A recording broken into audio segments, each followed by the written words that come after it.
You're listening to an Anazao Ministries podcast.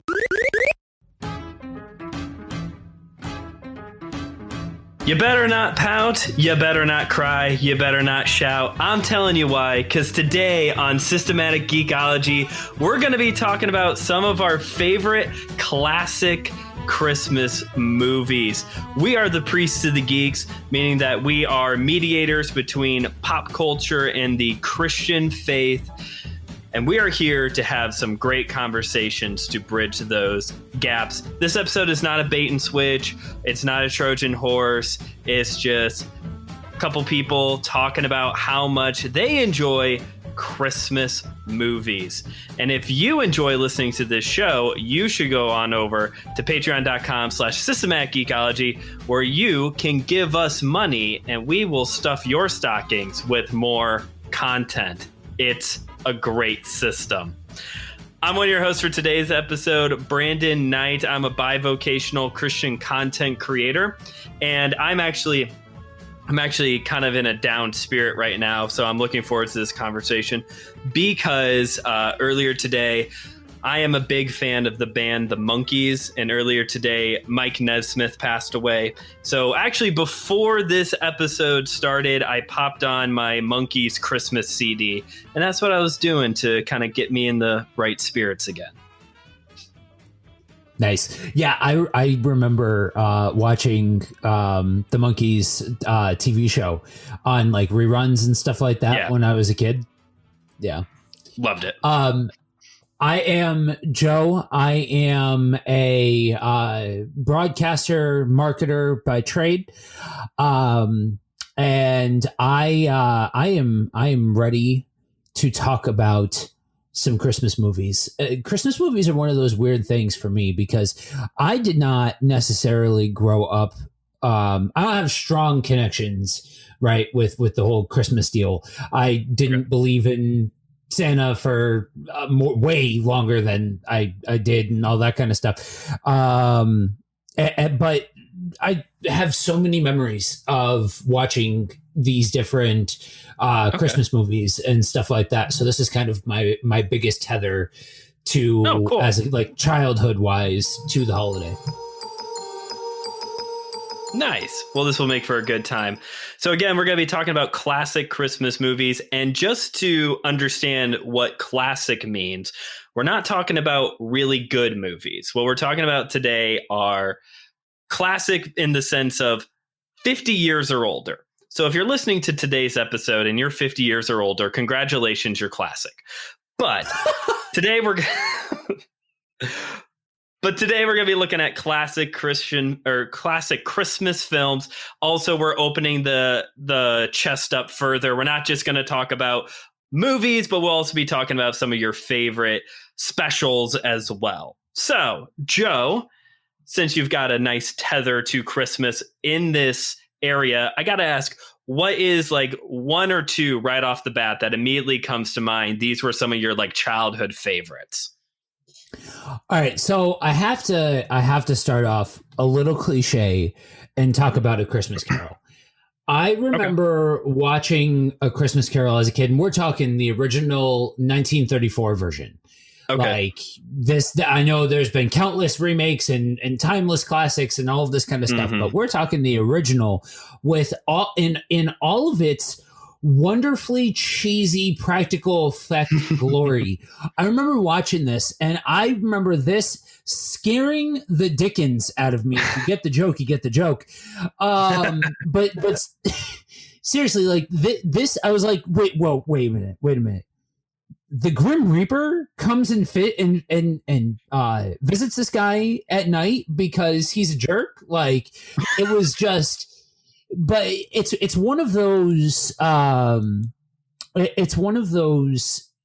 movies that just it's so layered, but also I guess whimsical in a way that if for kids it's so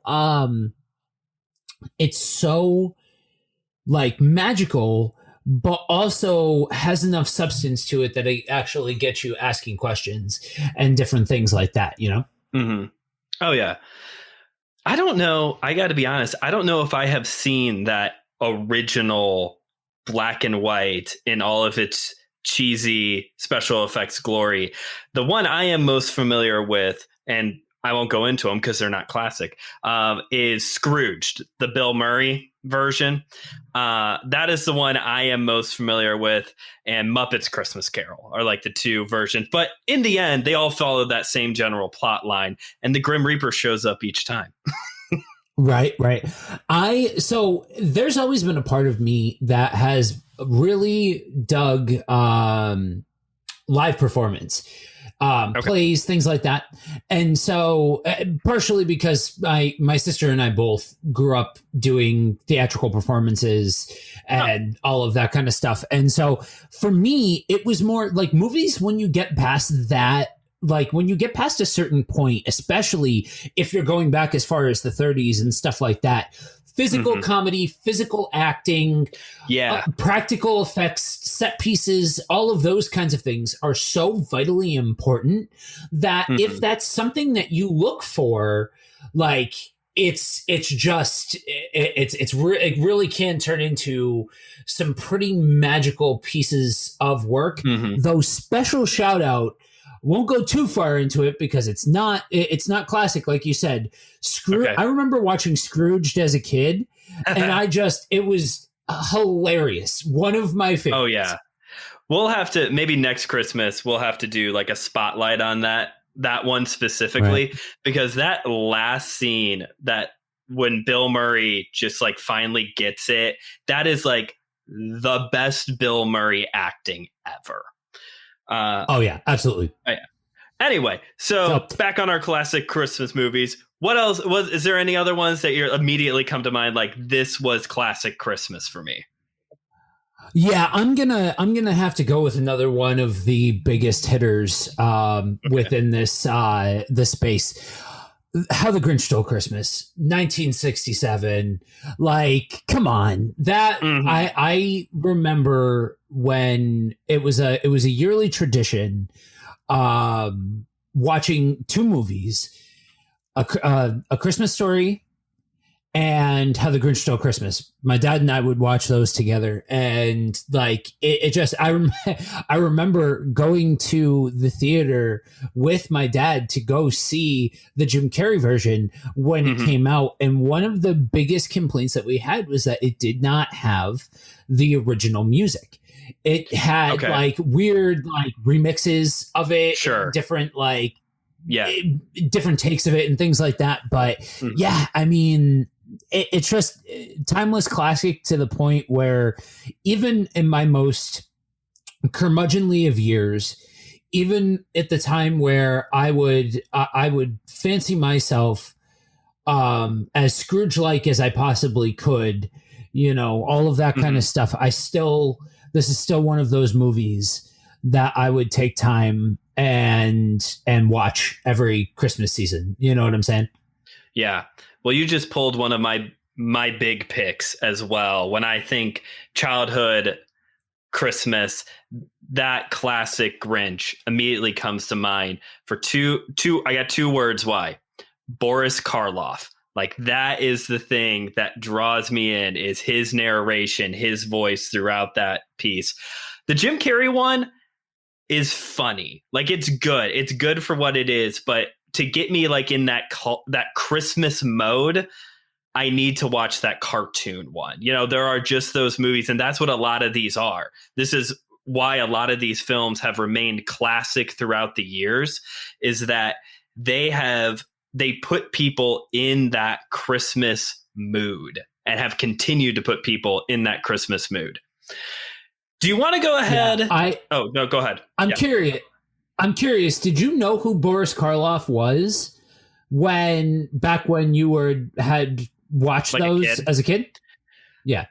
So off the top of my head, no. So I got into like the Universal Monster movie thing probably a little bit more like a preteen out here in Chicagoland. It's a nationwide show now, but out here in Chicagoland, we have this thing called Svengoolie that is a Saturday night creature feature show. It's across the country, but at the time it was just like just in this area. So at a young age, because everybody watches Svengoolie around here, at a young age is kind of when I got introduced to all those characters. But even as a kid, like that voice, especially when it's the Grinch talking, like that is the Grinch in my mind, that voice. And it draws me in listening to him talk, you know? Yeah, so I knew who Karloff was because of the Universal monster movies and things like that, and like Arsenic and Old Lace, and you know, just those kinds of older movies. And so I remember having that association with the Grinch's voice. That like I thought it was that was something that I remember really sticking out to me, and I almost wonder if that's part of the association of why I fell so in love with that movie. You know what I mean? Sure. Yeah. Because we all know. I mean, if you were wondering why we were so hot and heavy back in October for spooky month content, you're looking at the two. You're listening to the two hosts that were kind of pushing for all that stuff. So, right. Do you want to go ahead and get all of our claymation favorites out of the way? The whole, what is that group? What is that? Rankin Bass. Rankin Bass is a company. For those of you that don't know, because we know from conversations earlier today that there are people that are likely listening that don't know what these movies are, which breaks my heart a little bit. It's a claymation studio that came out with a Frosty the Snowman, The Year Without Santa Claus, Rudolph the Red-Nosed Reindeer, Santa Claus is Coming to Town. There's a good solid set of them that, like, if you don't realize that you likely don't realize that you know, or at least have seen some of the Rankin Bass stuff. With Rudolph, like Rudolph is one of those characters that there's two things that I think of when I think of Rudolph. I think of this ridiculous old style, like no-name cartoon that my aunt had on a cassette tape growing up, where Rudolph saved Christmas for the orphanage and all of that. So I think of that, but I think of the Rankin Bass film. You know what I mean? And it just... Sure. You talk about all of the things, right? Like if you can take somebody that is so totally anti-Christmas and doesn't have those kinds of connections, but still give them warm feelings in their heart, then you have unlocked the code for how to just convey warmth through a set of these movies. You know what I'm saying? For sure. Yeah. Again, going back to this idea of people might not knowing some of these, if you have ever just physically seen a Rudolph the Red-Nosed Reindeer drawing, toy, you have at least seen the character designs. Like those are iconic. Yeah. If anything, that is the one that has stayed the most in that design. Santa gets changed all the time, but that original Rudolph design, that is the one that gets used over and over and over again. I really like Santa Claus is Coming to Town and The Year Without a Santa Claus. I am 27 years old, and I will admit some of those songs are like, they're so good. Like I enjoy listening to some of the songs in those specials. I think of Santa Claus is Coming to Town, the one that's like, put one foot in front of the other. Like it's just a cheerful tune about making progress in your life, you know? And here I am, a little kid. Like that is a good message that I'm receiving as a child. Or then when you go to The Year Without a Santa Claus and you got the Heat Miser and the other one, the Snow Miser, the Cold Miser. And they got I'm Mr. Heat Blister. Like they're just fun songs, you know. And going back to what you said, Joe, like it brings some warmth into your heart of just like, this is Christmas. It's a little silly. Like for us as Christians, yes, there is a deeper meaning behind Christmas. But when you kind of pull back and look at the greater context of like pop culture Christmas, I guess you can call it, it's just a little silly and we're all okay with it. Yeah, that's honestly, you know, one of those I can still hear all of the all of the songs in my head. You know what I mean? Mhm. Like I remember showing those to my wife who had never seen them Hmm. growing up. Like these kinds of Christmas movies and things like that weren't necessarily big in her house. And Okay. like she even loved it, as I want to say she was like 28 when I showed it Okay. to her, maybe 27. You know what Sure. I mean? But like 30, I'm 32 and I still love those movies. You know what I mean? Yeah. Like there's just Yeah. something special about that whole era, because you had to, again, in a time where there was a lot less, it was a lot less about 2 hour long action set pieces or big, CGI filled things and all of that Sure. kind of stuff.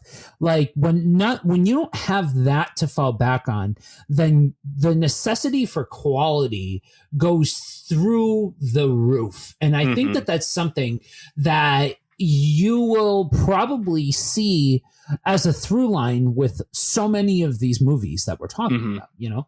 Yeah. And it also goes to show, like, yes, so Joe and I were having a conversation with some of our younger hosts earlier today, and apparently not too many of them know some of these movies. But part of the reason why I think they maintain this classic status and they're still, being played on television or streaming services or trying to fight over them is that simplicity element that you just talked about, of like, that is a common thread of all these classic movies, is that they have to rely on what they got. And when you Yeah. watch them now, yeah, you can see the strings, or yeah, the mouths don't quite match up with the dialogue for these claymation movies. But one, that was like cutting edge 50 plus years ago.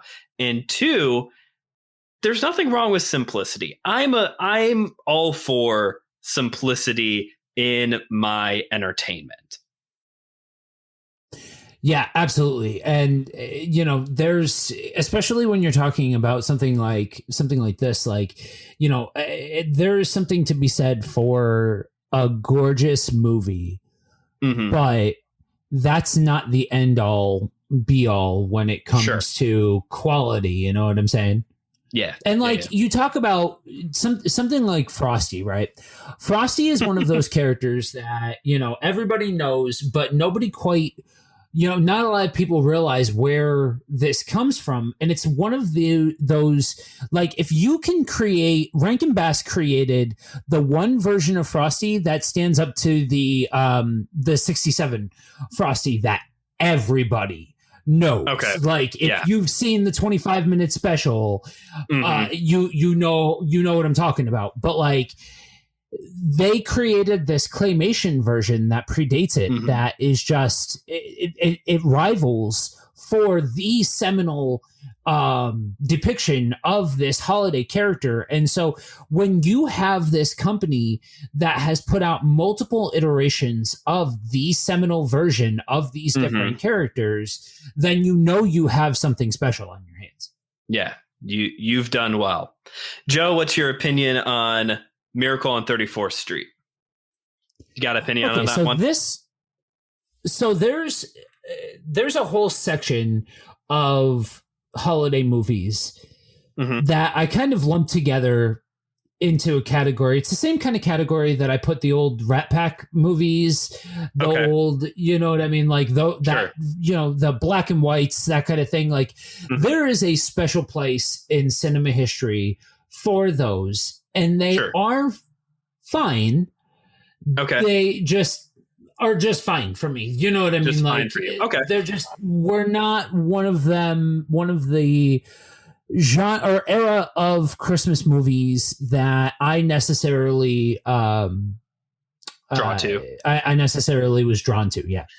This is, for me, Miracle on 34th Street is one that I've appreciated later in life. I don't know if it would have held my attention as a kid. I don't even know there was one that came out when I was a child. The one that has the girl who also plays Matilda. I don't know her name. Oh, yeah. And I don't know if either one of them really would have held my attention. But as an adult, they hold my attention now. And I think part of the reason why is, well, there's two reasons why. And the big one is, normally in Santa Claus related media, there is a level of magic. You know, the finger on the side of the nose, head nod up the chimney heroes, you know, he's got the snowball that he can see children. That's in the Santa Claus is Coming to Town. In Miracle on 34th Street, there's actually no magic.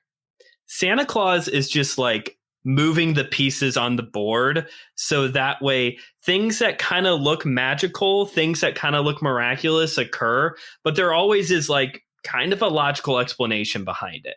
And I appreciate that version. It's different, I guess is what I'm getting at. It's a different take on Santa of like, maybe there's just a plain old logical explanation for how he does all this. The other reason I like this one is because, Joe, you'll get this reference. No one under the age of 50 will besides you, but the ending when they bring all the letters in and they're like, see, the post office recognizes this man as Santa Claus. He's Santa Claus. Okay. Verdict. That is the biggest finesse in American courtroom drama history. Like, it rivals any nonsense that Perry Mason has ever tried to pull off as like courtroom procedures out the window. Here you go. Okay, fine. It's good. That's good. It always makes me laugh. Right. Yeah, absolutely. Absolutely. That definitely makes sense. Yeah.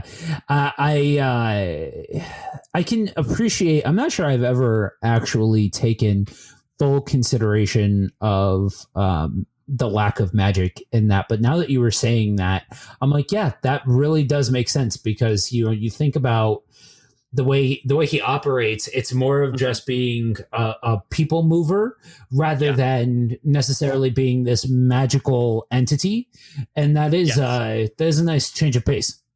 It is. Well, I think it's also worth noting another classic kind of from that era that wasn't a classic until much later on. It's a Wonderful Life. Now, It's a Wonderful Life does fall into this argument of, is it really a Christmas movie? Because really, it's only the last 15, 20 minutes of the movie that actually takes place at or around Christmas. So sometimes it gets lumped into the Die Hard Gremlins conversation. We're not going to have that conversation. Watch it when you want to. Try watching It's a Wonderful Life on the 4th of July while you're shooting off fireworks, and let me know how that goes for you. For me, it's a Christmas movie. I love this movie. Joe, what do you think of It's a Wonderful Life? Is that part of the Miracle on 34th Street group, or is that part of a different group? So I never realized until I was an adult that there was any kind of argument around this movie. Yeah. I don't understand any argument that happens around this movie. It is a Christmas movie. Like, there's nothing, like you said, go ahead and try and watch it on the 4th of July and see how far you get. Like, come on. It's, even if it just ends on Christmas, like, there's just this spirit about it. That's that same kind of spirit that so many of these movies from that era had. You know what I mean? Oh, yeah, for sure. I enjoy this movie. This is my wife's favorite Christmas movie. She cries her way through the ending every time, and I think I do too. And I think part of the reason why It's a Wonderful Life maintains this classic status and touches so deeply for many people is that we live in America, the self-proclaimed land of opportunity where you can accomplish whatever you want, blah, blah, blah. This is the most realistic movie out there. This is one of the most realistic movies out there because George Bailey is everybody. He is everybody who has ever dreamed of something bigger in life. But you know what? Sometimes in life, things happen, things come up that are outside of our control. And here's the tagline: it can still be a wonderful life, even when it doesn't go the way that we want to. I was very old, like within the past couple of years, is when I finally realized that there at the end, when he is going to take his life, he's doing it not because he's totally hopeless, which is like what everyone usually tries to depict in like the we're going to steal elements from this for our Christmas special. Right before then, he's checking out their insurance policy. Now, we do not have the time nor the space to get into the ethical ramifications of suicide. That is not what this episode is about. But even within the wanting to take his life, it's not a hopelessness. It's a still trying to take care of everybody around him. And the beautiful picture there at the end, if it's, for me, the crying starts not, if it's not when he's running down the street yelling Merry Christmas, it's there at the very end when everybody shows back up. Because you know what, Joe? That last scene when everyone's showing up and they're bringing in the money to help him, pay back this money that was lost, actually stolen, but lost. Would you say that that's how the body of Christ is supposed to be? That like in these moments of trial, as we have given to other people, the body of Christ then responds to give back. What are your thoughts? So this Advent Christmas holiday season, I have been going through very specific parts of the Bible, and one of them was the Gospels. And I was taken I personally, I understand theologically speaking, that's not necessarily true, but I include, when I say the Gospels, I include Acts. It's just a natural extension of the 4 books. And so I'm in Acts, and I am listening to the first, the first acts of the church. And there's so much back and forth about what Christians should do and what Christians should give. And is that? Sure. When you realize that it was literally just an action response sort of thing. There were needs. People had things to cover those needs. So they covered those needs. It wasn't it wasn't meant to be this, you give exactly this amount, exactly this. That's exactly what Peter said wasn't the case. And so when you see something like this, it's fascinating to me, especially as an adult, that I see some of these concepts borrowed from Christianity unknowingly. You know what I mean? Like we have the original indication of what that looked like, right? We have the original example, all of those kinds of things. And then you have something like this where it's just, it's good people. It's just good people coming alongside them and all of that kind of stuff. And you see the through lines of like, no. You notice how when humanity acts like this, forget about the whole Christianity thing for a second. When humanity does this particular thing and acts in this particular way, then the situation tends to work out in its best possible outcome. Again, I don't believe in chance, luck, or coincidence. Sure. So when you look at that and you see that, there is something beautiful. Again, we're not going to sit here and depict all of the nuance and such as far as the circumstances surrounding it. But at the end of the day, even for somebody that doesn't necessarily appreciate as much that style of movie, that storytelling, that's gospel. That's beautiful. That's beautiful to see, because sometimes it's not just somebody that is completely and totally at the end of their rope. Sometimes it's somebody who's trying to look for the escape hatch of the situation and the best possible outcome for everybody involved. And sometimes that's the thought process. Sometimes they don't see another way, not necessarily out of despair, but out of utilitarianism.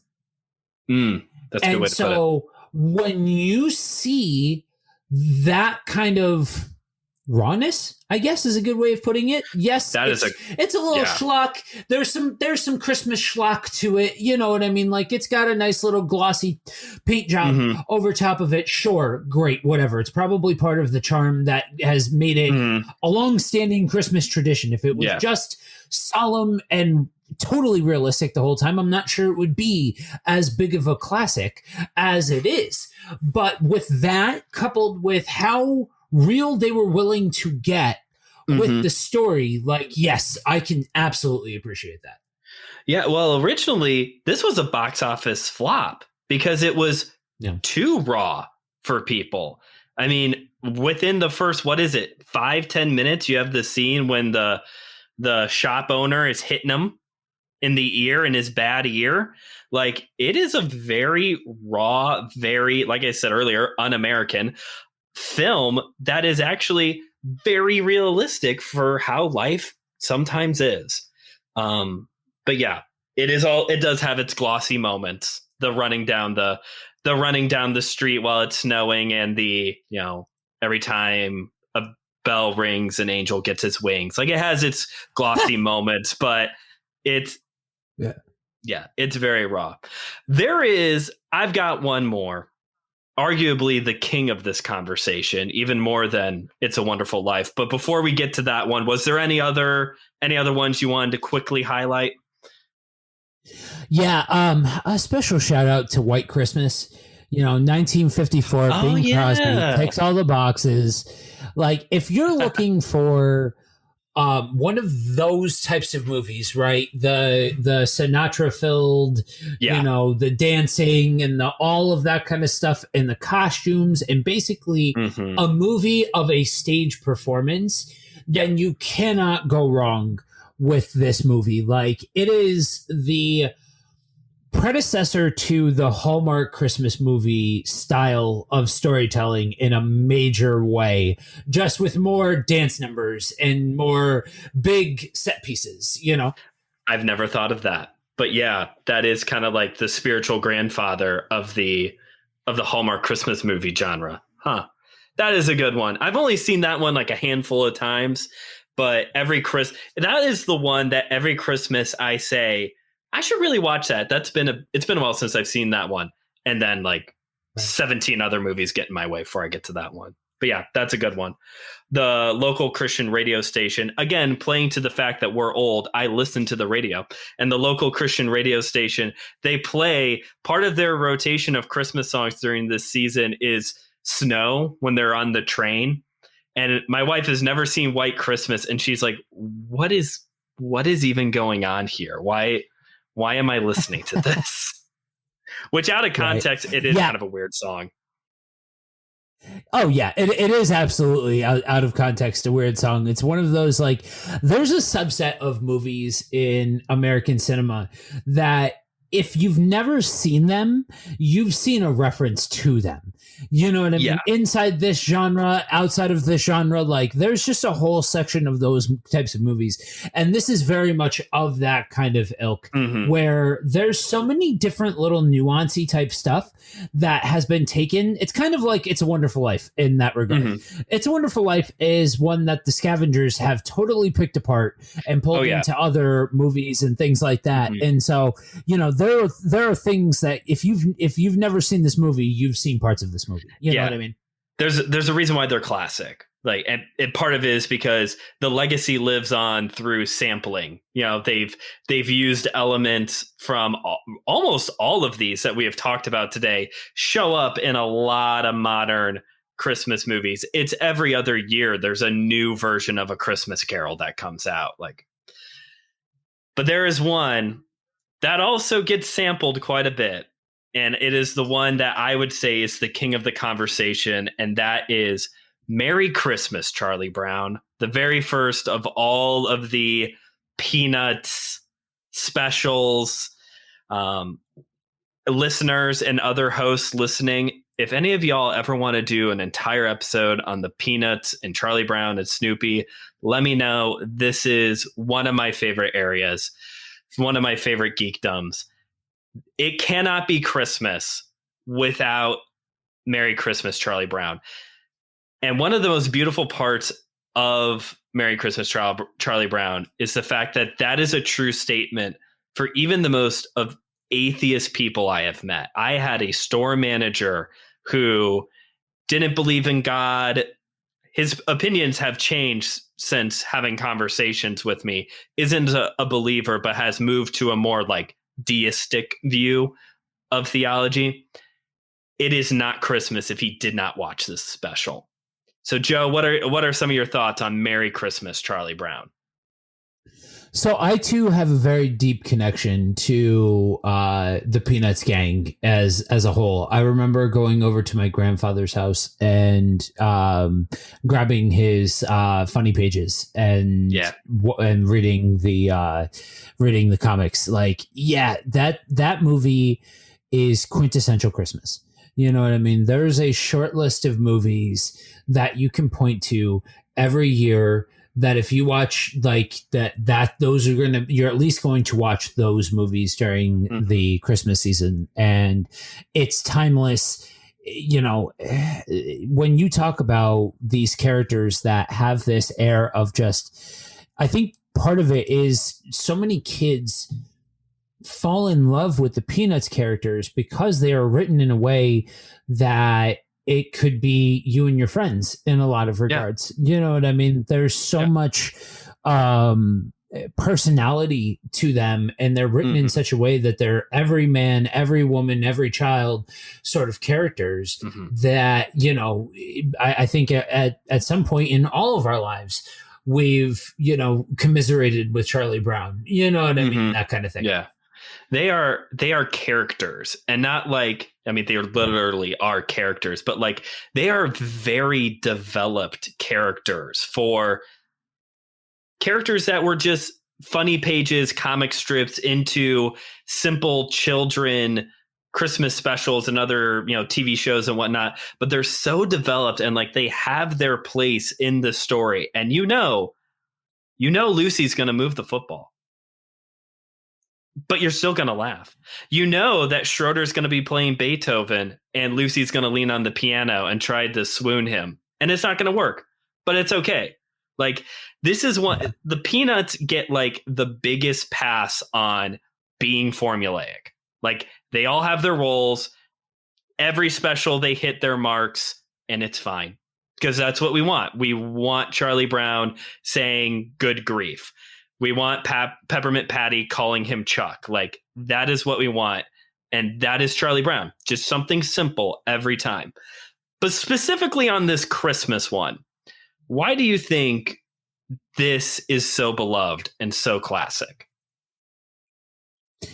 You know, I think part of it is being a product of its time, but in a way that so many of us can say it's a product of our time. You know what I mean? That kind of thing. Like, I grew up in the 90s. It came out in 65.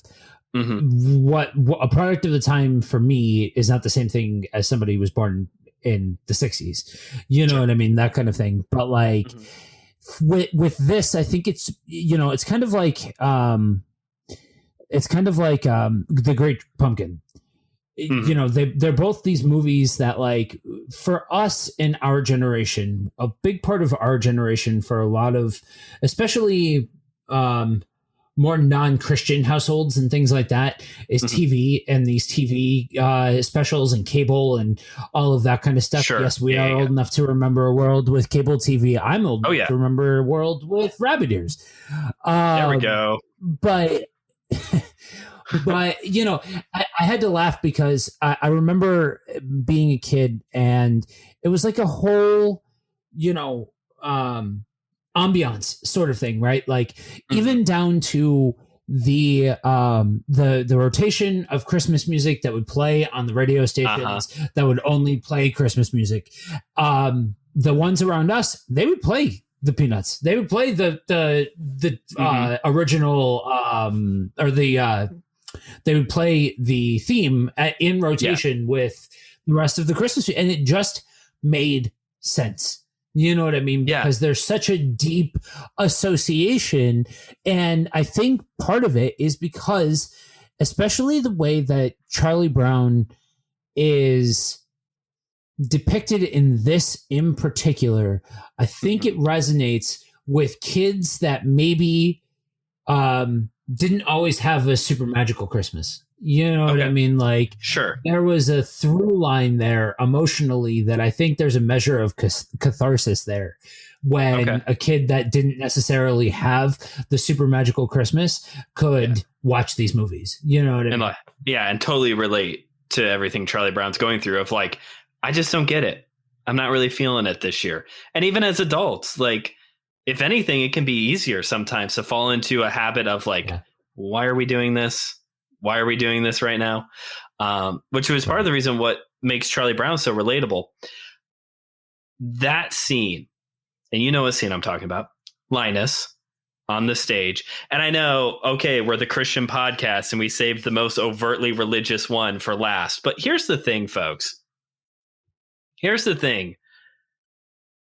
That is a beautiful scene.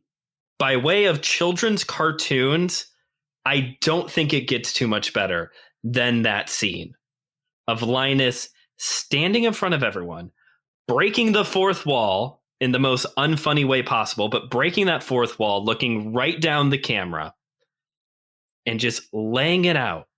You want to know what Christmas is all about, Charlie Brown? Here it is. Chapter and verse in Luke, all the way down, and just walking back and saying, that's what Christmas is all about, Charlie Brown. And it was actually, I mean, I've seen this thing 1,000 times, and it wasn't until very recently that I came across this thing that during that segment, Linus is holding the blanket, obviously, because again, we know what to expect. Linus is holding the blanket. And at some point, I believe it's when he gets to the line, for unto you is born this day, he drops the blanket. And at some point, I want to talk more about Linus. Again, if you want more Peanuts content, definitely let us know. But one of the great things about the character of Linus is that he fills this role of the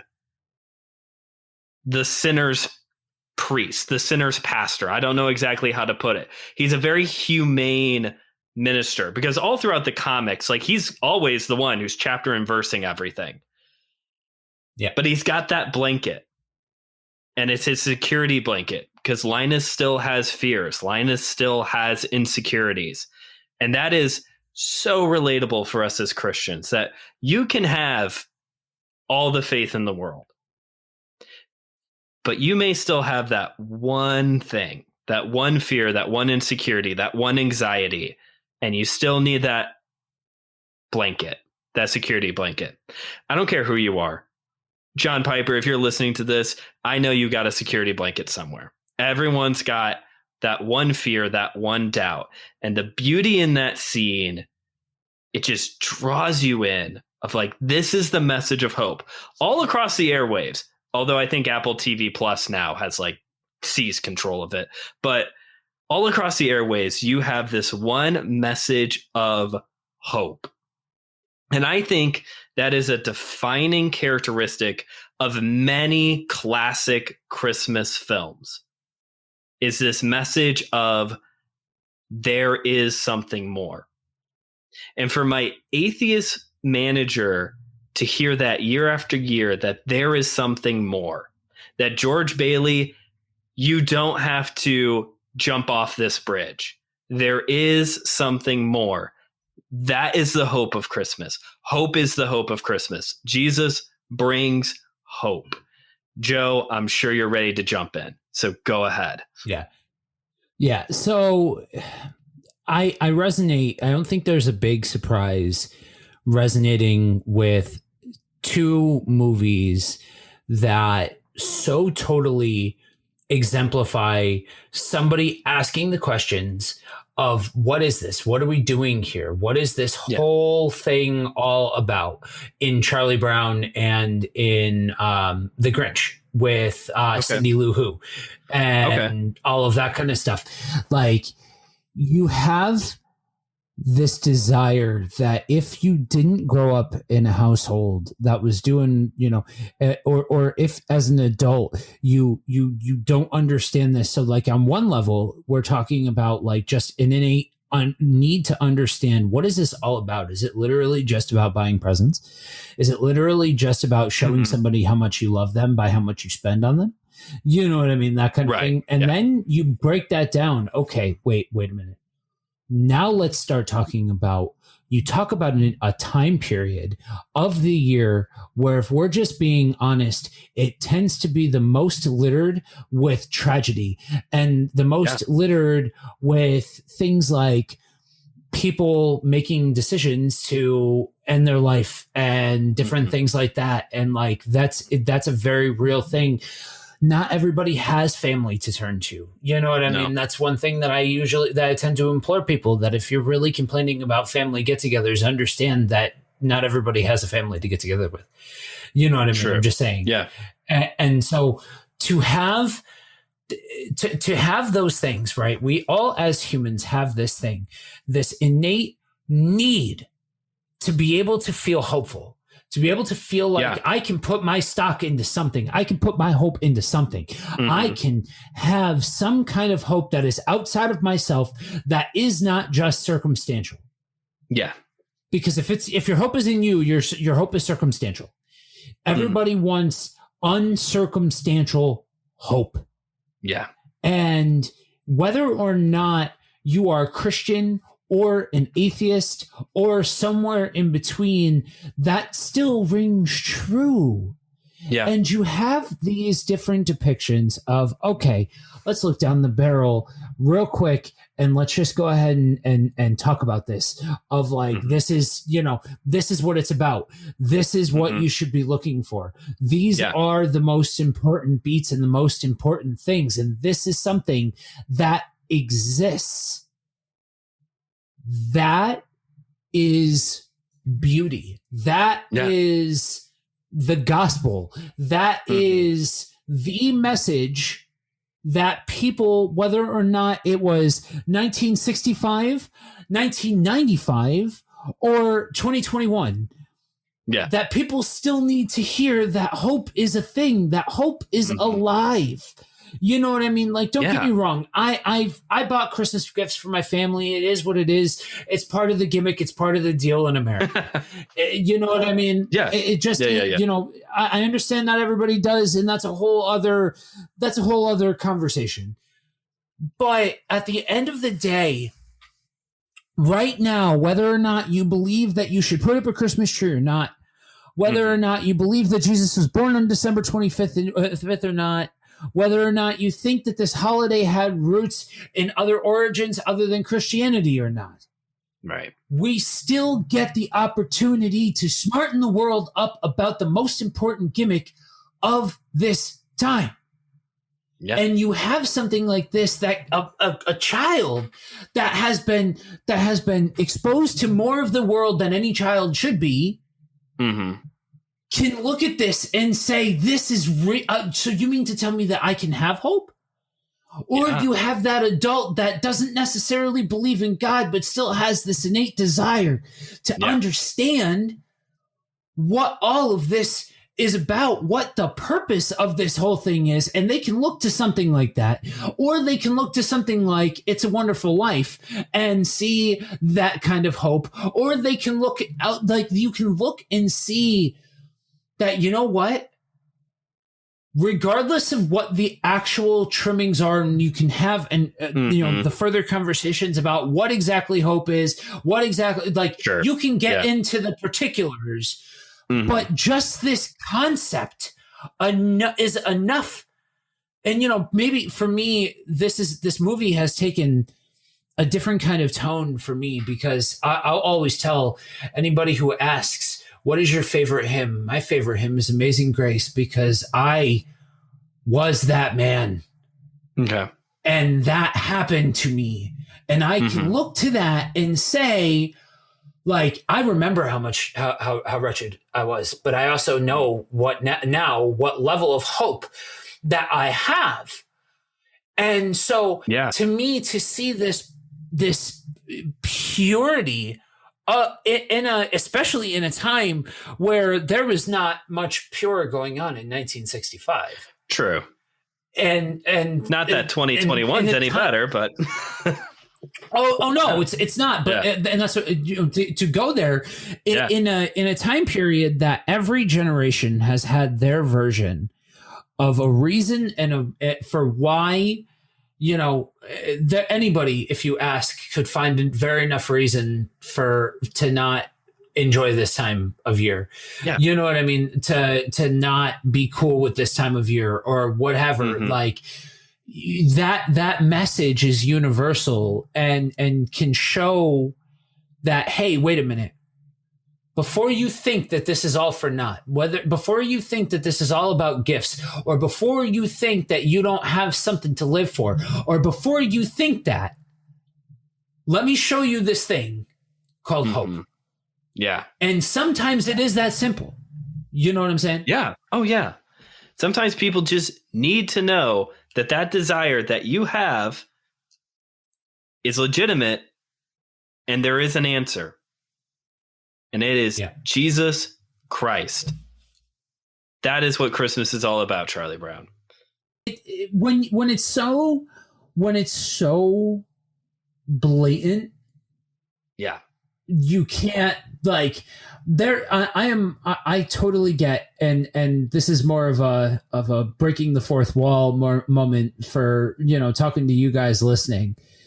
Like, I 100% get that, we can have these different passions and these different enjoyments, and we're talking about these different other show or these different other movies and different things like that, where it is okay to not have to just be watching Bible Man if you want to watch a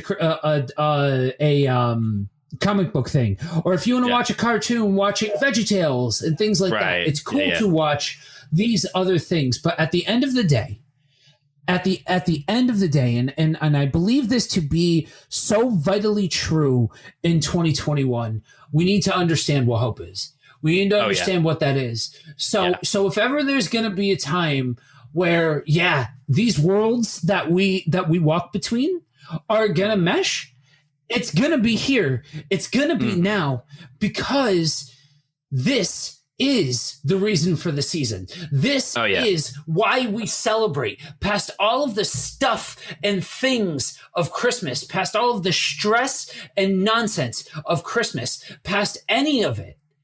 We have the undeniable story of hope. And when we cover something like this that so beautifully depicts that, absolutely. These worlds are going to melt. Sure. It's great. I love it. I think that's it. We're just going to start wrapping it up here. Ho, ho, ho! Merry Christmas! There is hope at Christmas. In a most stressful time, there is hope. But let's start wrapping things up. Joe, do you got any recommendations for our listeners at home, either related to, technically we just gave everybody what was that even? 10 movie recommendations? But is there any specific recommendations you have going out of this episode?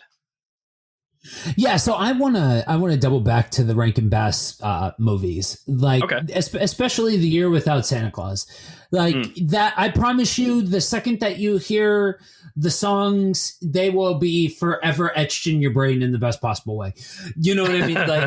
It's just so much fun watching those different claymation deals and all of that. Even Frosty, which the claymation Frosty is good, the other Frosty is better, but the Rankin Bass stuff is just so exquisitely done. Yeah. I've got a little bit of a different one for today. My recommendation is go get yourself a record player. If you don't have a record player, go get yourself a record player, and then start getting some Christmas records on vinyl. I've got a handful. I got Bing Crosby, Elvis, and I have that Peanuts one. I've got that soundtrack for the Peanuts Christmas special. Yep. And I love vinyl, but there is something about Christmas on vinyl. It adds a layer of coziness, I guess. Vinyl sounds the way that it should. That is how music should sound on vinyl. And with Christmas music, it just adds this extra layer to the season. Oh yeah, you've got the fireplace, you've got the crackling, you've got the whole thing. It's a whole thing. And yes, it is not. You listen to vinyl and you're going to be able to hear a very distinct difference between a super polished MP3, file and digital, all that kind of stuff. Yeah. But there's something beautiful about listening to that, and it's a time of music, and it's a type of music that just so totally lends to that vibe and that ambiance. So yeah, absolutely great suggestion. So I co-host another show called Buddy Walk with Jesus. You can find us on all of the socials at Buddy Walk with Jesus, or you can find us at buddywalkwithjesus.com.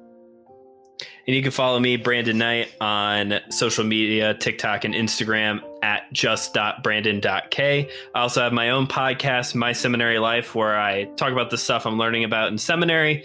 It's on the usual suspects, Facebook and Instagram at My Seminary Life Pod. Jump in soon because Christmas break is coming, and I will not be doing anything over Christmas break because there are no classes. If you enjoyed today's episode, I got some good news for you listeners. We've got a lot more Christmas movie content coming your way. Actually, by the time this episode is up, over on systematicgeekology.org, where you can be letting us know what we should be geeking out on.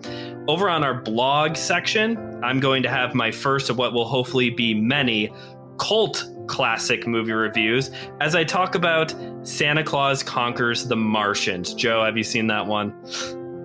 Yes. It's a great time. It's a review/devotional. I can't guarantee that's going to happen all the time, but it's going to be great. Thanks again for listening, everybody. Enjoy your Christmas movies. And remember, we are all a chosen generation, a geekdom of priests.